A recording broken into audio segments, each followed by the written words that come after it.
Hi everyone, my name is Pawar and I am a data analyst at Analytics.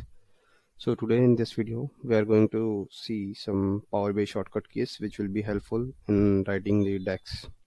So as you can see, I have all written all these shortcut keys here. So I'll just show you how this works. Okay, so the first one is the new line with indentation.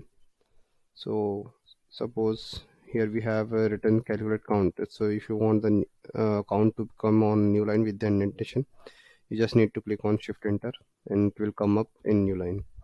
If you don't want it without the indentation, then you just need to click on the alt plus enter the second one, so it will come up in the new line without the indentation.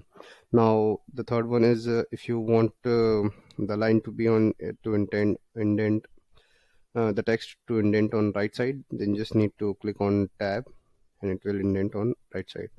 And if you don't want it, if you want to indent it on left side, you just need to click on shift and tab.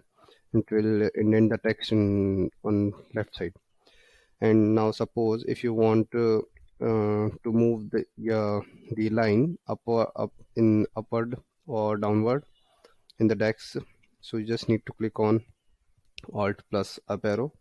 So in this way you can move your line upward and downward in the DAX measure.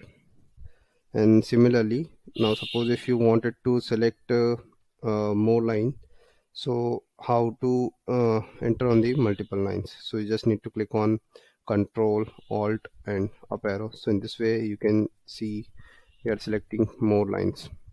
So you can click both up and down keys at the same time.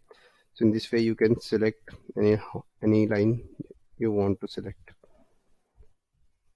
You can just write it down directly, so it will write up on all the selected lines. Now the 7th and 8th are covered. The 9th one is control plus space, which one is for activating the intelligence.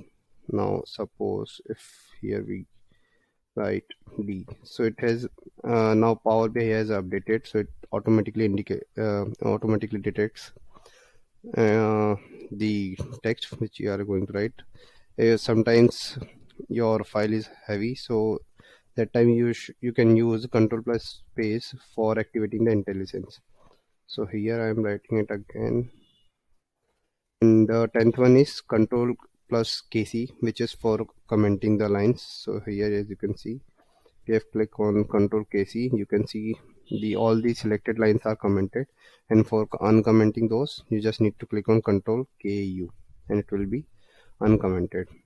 And if you want to put emojis, you just need to click on Windows plus semicolon and it will come up, so you can put any emojis you want to. So that's it for this video. I will cover some more shortcuts in the next video. Thank you.